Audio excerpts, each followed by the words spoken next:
Seja bem-vindo ao Trabalho em Revista, programa que é produzido aqui pelo Tribunal Regional do Trabalho de Mato Grosso. E neste programa você confere.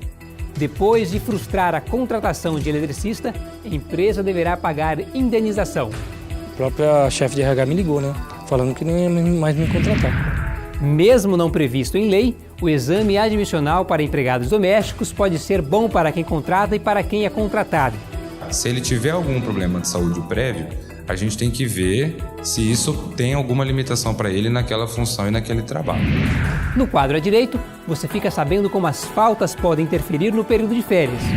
E o psicólogo André do Alibe é o entrevistado da semana aqui em nossos estúdios. Ele fala sobre estresse no trabalho. Isso e muito mais agora no Trabalho em Revista.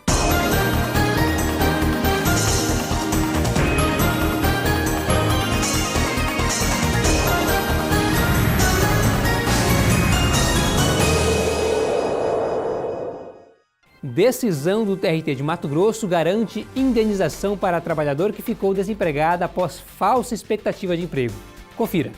O eletricista William Rodrigues agora já está trabalhando, mas não esquece os momentos difíceis pelos quais passou. Ele pediu demissão de um emprego para ser contratado em outro, mas a empresa deu para trás depois dele ter sido aprovado em todas as etapas do processo de seleção. Fiz entrevista com a chefe de RH, fiz entrevista com a ouvidoria e com o gerente, E com o líder da minha área, que era a área de manutenção, Quando a gente trabalha nessa área de elétrica, a gente faz exame de coração, exame de cabeça, exame de coluna, A gente fica muito tempo de pé, Aí fiz todos os exames, A própria chefe de RH me ligou, Falando que não ia mais me contratar. Como você se sentiu? É complicado. Você está trabalhando, você tem família, um plano de saúde, De repente você fica desamparado, É complicado, não é fácil, não. Segundo uma das advogadas dele, a não contratação do profissional violou o princípio da dignidade humana previsto na Constituição Federal. Criou uma expectativa de contratação, fazendo com que o reclamante abrisse mão dos benefícios de um emprego anterior, pedindo demissão, abrindo mão do FGTS dele, de todo o tempo laborado na empresa anterior, por um salário melhor, por perspectiva de crescimento profissional. E com essa frustração, com a não contratação dele, gerou uma frustração, tanto ele como pessoa, como profissional, quanto atingiu toda a família dele. William ficou 5 meses desempregado e a segunda turma do Tribunal Regional do Trabalho de Mato Grosso reconheceu o direito ao recebimento de R$5 mil por danos morais. Para o presidente da Comissão de Direito do Trabalho da OAB, o princípio da boa-fé objetiva deve ser observado durante todas as fases contratuais, inclusive na seleção, para que não haja prejuízo a nenhuma das partes.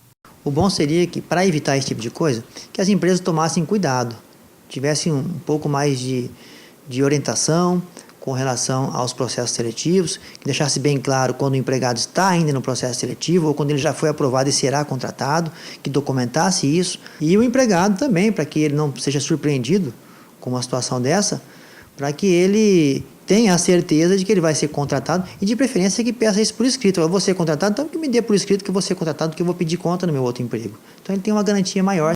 O exame admissional, aquele que o trabalhador passa pelo médico para ver se é apto ou não para a função, não é obrigatório para empregados domésticos. Mas em se tratando de saúde, a opção é recomendada, tanto para quem contrata quanto para quem é contratado. Veja o porquê na matéria. Dona Lupercina quis contratar como mensalista a empregada doméstica que já trabalhava na residência da família 2 vezes por semana.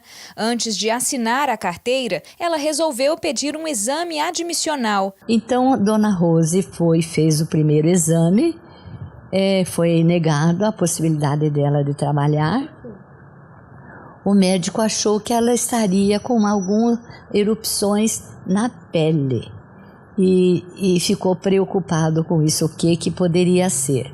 Recomendou que ela fosse para uma dermatologista. A Rose, que não sabia do problema na pele, conta que se surpreendeu com a qualidade do exame. Que eu achei que o exame era só tipo uma entrevista, uma pergunta que eles iam fazer. Sabia que eles faziam um exame igual o médico mesmo faz.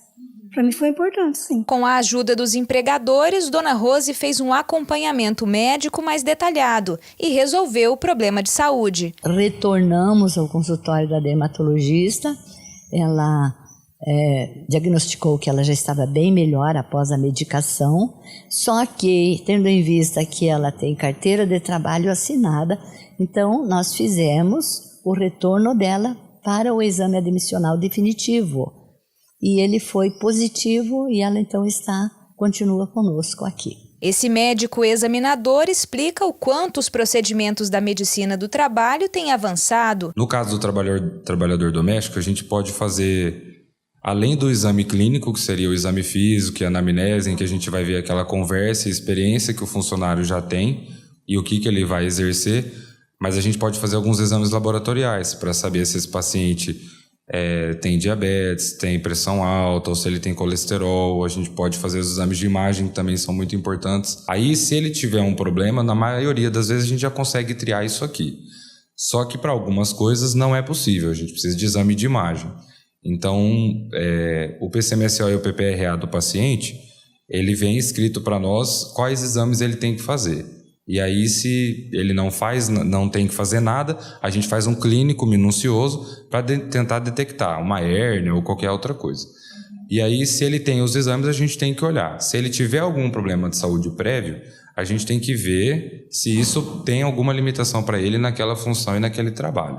A lei diz que a realização de exame admissional para a contratação de serviços domésticos é opcional, ou seja, fica a critério do empregador solicitar ou não o procedimento médico. O exame admissional é um importante instrumento da Justiça do Trabalho na definição das reais responsabilidades do empregador quando o empregado fica doente. Isso precisa ficar registrado para a gente poder diferenciar lá na frente, num eventual acidente ou numa eventual briga na justiça por algum processo, alguma coisa assim. A gente precisa deixar bem evidente o que ele já tinha e o que foi adquirido. O exame também serve para a prevenção de doenças laborais. Para ele não correr o risco, de repente, de agravar uma doença que já existe, algum problema para um esforço que vai ser utilizado no serviço doméstico. Então, para que ele saiba disso e não se comprometa agravando algum quadro pré-existente de doença, é importante para ele. E segundo, para que ele possa exercer uma função social de colaborar com a saúde do empregado, para que também o empregado tenha noção da sua condição de saúde e tenha a certeza de que vai ser contratado, de que vai começar a trabalhar sem nenhum problema que impeça o exercício da sua função. O Tribunal Superior do Trabalho declarou legal o pagamento de salário mínimo proporcional a empregados da rede McDonald's. Eles possuíam jornadas inferiores a 8 horas diárias e 40 horas semanais. Confira.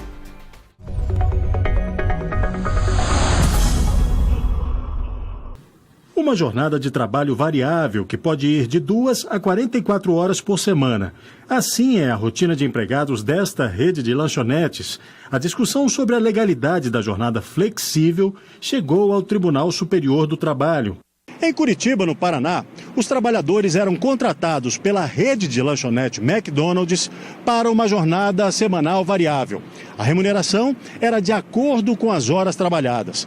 Ao tomar conhecimento desse fato, o Ministério Público do Trabalho ajuizou uma ação civil pública, alegando que a prática é ilegal e lesiva para o empregado, principalmente porque ele fica à mercê da necessidade do empregador. E isso impede que o profissional programe também sua vida pessoal, em sociedade e com a família. Mas nos juízos de primeira e segunda instâncias da Justiça do Trabalho, as decisões foram favoráveis à empresa. Um relatório de fiscalização do Ministério do Trabalho e Emprego anexado ao processo mostrou que os empregados tinham uma escala e sabiam com antecedência de até um mês os dias e horários em que deveriam estar em serviço. Mas o MPT entrou com recurso no TST.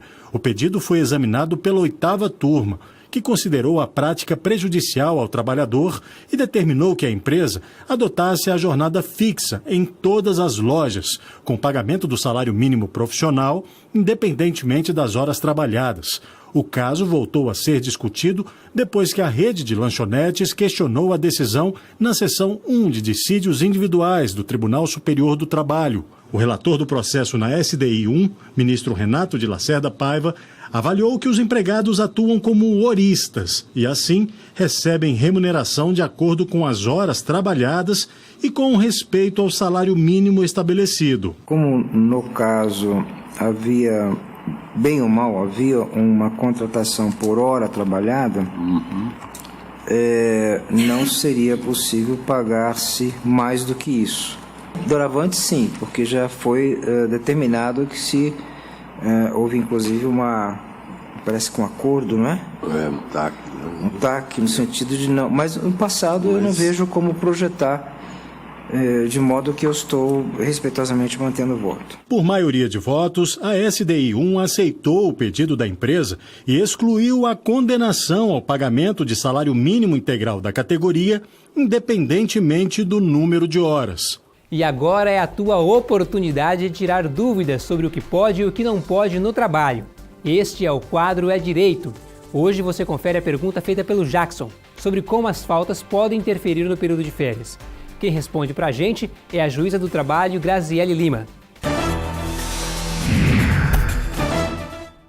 Meu nome é Jackson, eu gostaria de saber quantas vezes o empregado pode faltar sem perder os direitos às férias. Oi, Jackson. A perda do direito às férias, ela é proporcional conforme o número de dias que o empregado tenha faltado injustificadamente ao seu trabalho. O artigo 130 da CLT, ele nos traz uma tabelinha que nós podemos usá-la para conferir quantos dias ele vai perder conforme forem os dias que tiver faltado. Se o empregado faltar até 5 vezes durante o período aquisitivo de 12 meses de trabalho, injustificadamente, ele não perde o direito às suas férias. Ele terá então os 30 dias de férias normalmente. Se ele faltar de 6 a 14 dias neste período aquisitivo, ele terá o seu período de férias reduzido para 24 dias corridos. Se as faltas forem de 15 a 23 dias, o período de férias passará a ser, então, de 18 dias corridos. Se, por sua vez, o empregado faltar de 24 a 32 dias injustificadamente durante o período aquisitivo, ele só terá direito a 12 dias corridos de férias. Entretanto, se o funcionário faltar mais do que 32 dias injustificadamente ao serviço durante o período aquisitivo, ele não terá mais o seu direito às férias.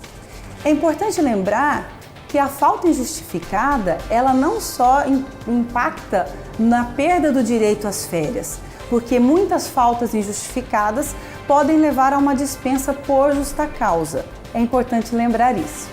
E você pode participar também por áudio, vídeo e texto. Mande a sua dúvida para a gente pelo e-mail comunicacal@trt23.jus.br ou mesmo pelo nosso canal no Facebook.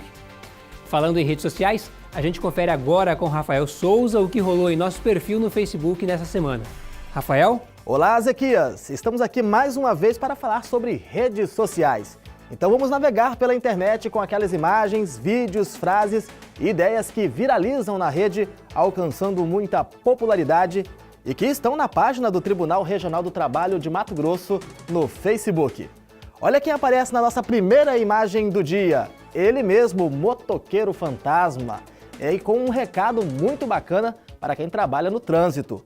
O nosso motoqueiro avisa que andar pelas ruas de nossas cidades sobre 2 rodas não é para qualquer um, hein? É uma atividade perigosa e, neste caso, os trabalhadores que atuam em motocicletas também têm direito ao adicional de periculosidade. A regra está no parágrafo 4º do artigo 193 da CLT.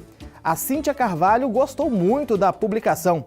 A internauta disse que adorou a forma clara e objetiva que o TRT usa nas postagens, facilitando a leitura e o entendimento. E o ser humaninho também está em alta na página do TRT. Ele mandou um recado para aqueles que não têm compromisso com o horário de trabalho e vivem chegando atrasado. Atenção, o post é engraçado, mas o assunto é sério. Cuidado, hein? Atrasos frequentes pode provocar demissão por justa causa. Para Karen Sabrina, essa postagem foi com certeza uma das melhores. Obrigado, Karen, pela participação. Por hoje é só, mas se você gostou da nossa página, basta correr para o seu computador ou dispositivo móvel e curtir nosso perfil. Assim, empregados e empregadores ficam ligados nos seus direitos e deveres trabalhistas com muito bom humor. Nosso endereço nas redes sociais é TRT Mato Grosso.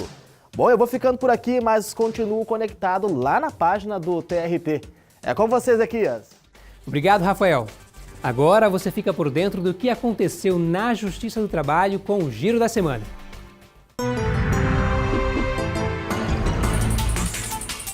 A Vara do Trabalho de Colíder autorizou destinação de quase R$380 mil para a Pastoral da Terra com foco no combate ao trabalho escravo. Os recursos são oriundos de condenações e acordos ocorridos em ações civis contra empresas e fazendeiros da região por desrespeito aos direitos trabalhistas. O game Futuro em Jogo, que faz o maior sucesso nas telas dos computadores, agora está disponível em versões para tablet e smartphone. Para baixar o aplicativo de graça, basta acessar as lojas online ou por meio do link que está disponível no site do TRT de Mato Grosso. A Justiça do Trabalho em Mato Grosso condenou uma empresa a indenizar em R$3 mil uma trabalhadora que era obrigada a tomar banho na frente das colegas. De acordo com o processo, a empregada se sentia ainda mais constrangida ao ser alvo frequente de piadas que ridicularizavam seu corpo. A decisão ainda cabe recurso. No próximo bloco, você confere a entrevista da jornalista Aline Cubas com o psiquiatra André Dualib. Ele fala sobre estresse no ambiente de trabalho. Não saia daí, que a gente volta já.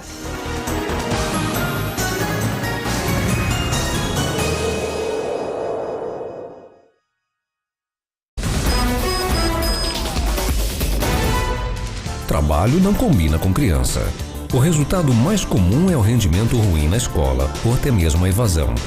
Brincar faz parte da infância. E o compromisso maior nessa época ainda é com os estudos.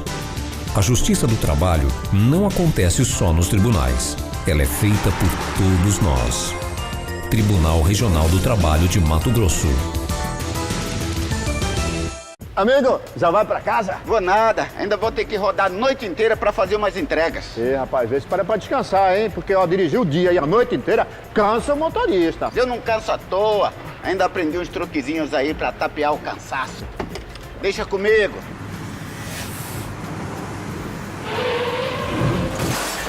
Viu o que eu te disse? Trabalho direito é trabalho seguro. Pior que é.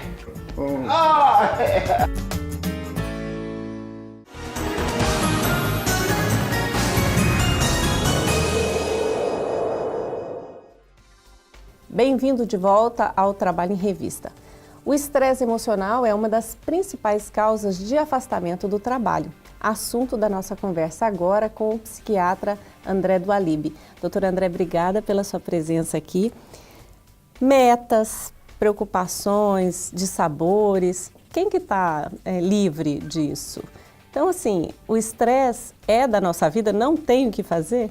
Com certeza, é um caminho sem volta, né? Acho que existe uma definição legal, sem entrar na questão da definição, mas tem uma frase muito interessante de um neurologista que ele diz que o estresse ele é criado pelo próprio homem, né? Algo que hoje o homem não consegue mais suportar, né? A coisa que ele mesmo criou. Né? Então acho que isso é resultado dessa civilização, desse capitalismo, de tudo isso que foi criado pelo próprio homem. E como, doutor, então, perceber em que nível que ele é normal e há algum sinal que a pessoa perceba assim, olha, preciso resolver isso? É difícil a gente medir isso, né? Eu costumo dizer que a gente tem uma dificuldade muito grande por não ter um medidor. Se a gente está com pressão alta, a gente mede a pressão, se a gente está com diabetes, a gente mede a glicemia. A gente, na medicina, a gente tem esses medidores para grande parte das doenças, dos transtornos. Já nesses quadros de estresse, em alguns transtornos psiquiátricos, a gente não tem esse medidor para chegar nesse ponto normal, né? Então, o normal é quando passou do normal, isso começa a ser um problema quando isso começa a me atrapalhar, quando isso começa a me trazer algum prejuízo para alguma área da minha vida, né? Então, assim, a gente tem que observar comportamentos, esse estresse pode ser emocional, pode ser sintomas emocionais, pode ser sintomas físicos. O estresse ele dá sintoma para todos os lados, na verdade. O que acontece é que as pessoas muitas vezes não reconhecem isso como sendo um sintoma do estresse. Muitas vezes a pessoa começa a buscar outros profissionais, buscar outras tratamentos, outros sem perceber que aquilo é causado por esse estresse que ele vem vivendo há algum tempo. Que sintomas esses? O senhor falou físicos, emocionais? A gente pode começar pelos emocionais, né?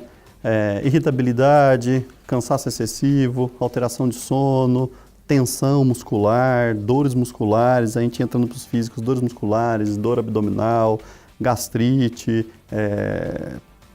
por aí vai, doenças dermatológicas, começa a ter erupções na pele, começa a ter queda de cabelo, começa a ter oleosidade na pele. Então, assim, uma série de sintomas de todos os órgãos, todo o nosso corpo pode ter um pouquinho, pode sentir de alguma forma isso, né? É o corpo dando sinal já desse nível de estresse elevado. Mas esses profissionais, a exemplo da psiquiatria, da psicologia, são os últimos a serem procurados, porque tudo que o senhor falou aí, a gente procura um clínico geral, a gente procura um dermatologista, não é isso? Grande parte dos estudos mostram que a pessoa até chegar num psiquiatra, na maioria das vezes ele já passou por, em média, 8 profissionais, 8 clínicos diferentes. Clínico geral, cardiologista, pneumologista, neurologista, gastro. Por quê? Por conta desses sintomas que ele vem tendo. Ele tem falta de ar, ele vai no cardiologista, o cardiologista não achou nada, ele vai no pneumologista, pneumologista não achou nada, ele vai no neurologista, o neurologista já passou pelo clínico, já fez uma série de exames. E aí tem a questão do encarecimento de tudo isso. Isso encarece o sistema de saúde, isso superlota, não tendo necessidade disso tudo. E também tem a questão da resistência, né, doutor? De procurar um psiquiatra. A gente tem algumas questões que são importantes. A questão do preconceito é importante, a questão da própria medicina. Talvez as pessoas vão procurar o que ele está sentindo sintoma. Estou com uma dor de estômago, eu vou no gastro. O gastro acaba vendo aquilo como um sintoma único. O estresse, dificilmente ele dá um sintoma único. Aquela dor de estômago é o que está chamando a atenção, aquela dor de estômago é o que está incomodando. Mas se a gente procurar, tem uma série de outros sintomas acontecendo junto com isso. Ninguém apresenta um sintoma relacionado com o estresse. Se a gente for procurar, se a pessoa já não está dormindo bem, se a pessoa já está tendo irritabilidade, se a pessoa já está tendo uma tensão maior, já está tendo uma queda de produtividade, todas as nossas funções cognitivas afetam muito no estresse. Memória, concentração, raciocínio, tudo isso a gente tem uma diminuição bastante importante. É importante deixar claro que o estresse é o estresse continuado, não é? Nosso corpo é preparado para viver estresse. Um estresse hoje, é quando troquei, sei lá, alguém entrou aqui, a gente tomou um susto, a gente tem um nível de estresse elevado, né? O estresse que é um estresse danoso é o estresse continuado, é o estresse que dura um tempo. Esse estresse acaba trazendo danos ao nosso organismo e o organismo começa a ter esses sintomas. Mas esse estresse continuado, doutor, não é a regra na nossa sociedade, no ambiente de trabalho? Não o estresse patológico, né? A gente vive um ambiente de estresse sempre, sim. Eu tenho o estresse do meu consultório, eu tenho o estresse do cuidado com os meus pacientes, eu tenho o meu estresse de casa, com o trânsito, o meu deslocamento, eu tenho o estresse. Mas isso pode ser controlado. Eu posso usar um pouco desse estresse ao meu favor. O estresse nem todo é ruim. Eu posso usar isso ao meu favor, eu posso aprender a controlar um pouquinho esse estresse. E aí eu tenho que ter as minhas válvulas de escape. Eu tenho que ter o meu dia a dia fora disso tudo, eu tenho que ter o meu momento de lazer, eu tenho que ter minha noite de sono bem dormida, eu tenho que ter meu final de semana, eu tenho que ter o meu descanso. Então, assim, é possível controlar isso. É impossível a gente imaginar que alguém vai viver sem estresse. A gente tem duas maneiras. Uma maneira é eliminar aquele fator estressor. E outra maneira é eu aprender a controlar isso para que ele não me faça mal. O estressor vai estar sempre ali. Agora, eu preciso aprender a lidar com esse estressor. A maioria das vezes, não é, doutor, um relacionamento que não tem como solucionar, uma profissão, um ambiente de trabalho que você não tem como escapar, né? Não tem como afastar essas causas. Aí o senhor falou de uma possibilidade aí de se evitar, que é esse fora do ambiente de trabalho, fazer coisas que se gostam. Além dessa, que outras formas é possível você prevenir? Olha só. Existem esses estressores externos, né? Estressores externos, trabalho, problemas familiares, problemas conjugais, problemas financeiros.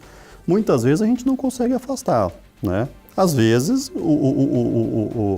a forma de acabar com isso, de resolver o problema é afastando. Às vezes a gente vê situações em que a pessoa precisa se desligar daquele trabalho para conseguir melhorar, né? A gente não diz para o paciente, desliga do trabalho, até logo, pronto. né? Existe toda uma avaliação, é possível se desligar, existem outras perspectivas, como é que está isso? Não é possível, então a gente vai conseguir tentar equilibrar. Vamos buscar dentro desse mesmo trabalho alguma coisa que te motive, alguma coisa que te faça se sentir útil, que te valorize. Muitas vezes a pessoa está descontente com o próprio trabalho. Não necessariamente preciso buscar outra coisa, mas eu posso aprender a melhorar a minha satisfação pessoal com isso. Então, além disso, técnicas de relaxamento, atividade física regular, lazer, descanso, né? Então, assim, a gente precisa alimentação saudável. Então, assim, se a gente consegue, com esses pilares aí, melhorar a qualidade de vida, possivelmente esse estresse vai diminuir a intensidade do nível desse estresse.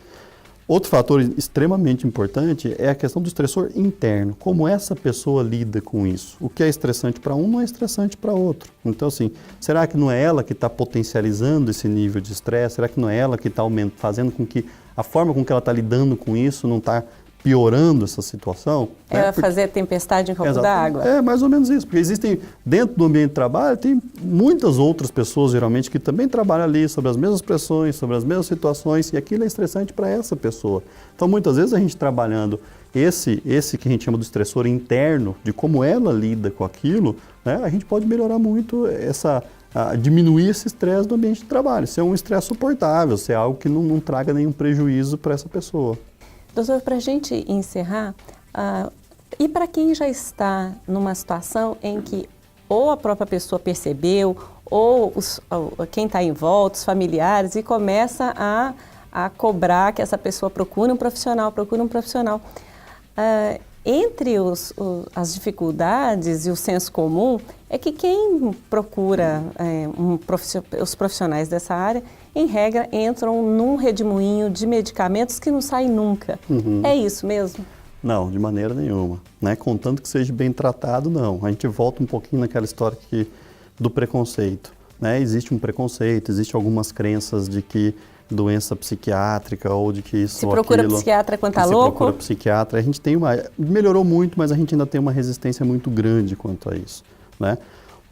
É importante que essa pessoa perceba, é importante que essa pessoa busque uma avaliação quando se tem esses sintomas, porque hoje o que se entende é que esses sintomas causam danos ao funcionamento dessa pessoa, dano ao seu trabalho, ao seu relacionamento, à sua estrutura familiar e principalmente danos ao cérebro. Né?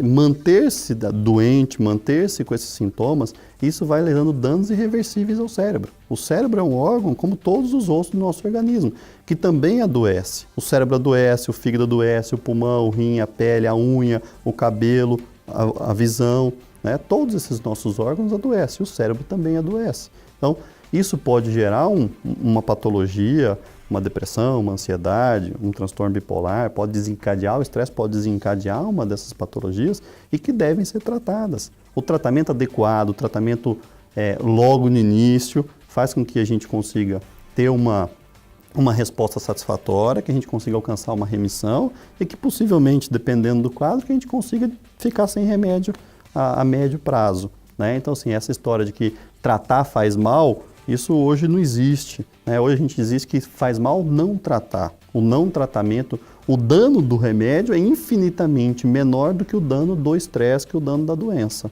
Então o tratamento é absolutamente seguro, é absolutamente indicado. Dr. André Dualib, psiquiatra, que esteve aqui com a gente dando esses esclarecimentos sobre a questão do estresse, o estresse emocional. Muito obrigado pela sua participação aqui com a gente. É um prazer. E assim a gente encerra o Trabalho em Revista de hoje. Aproveite para seguir o Tribunal nas redes sociais e ficar por dentro das notícias da Justiça do Trabalho em Mato Grosso. Obrigada.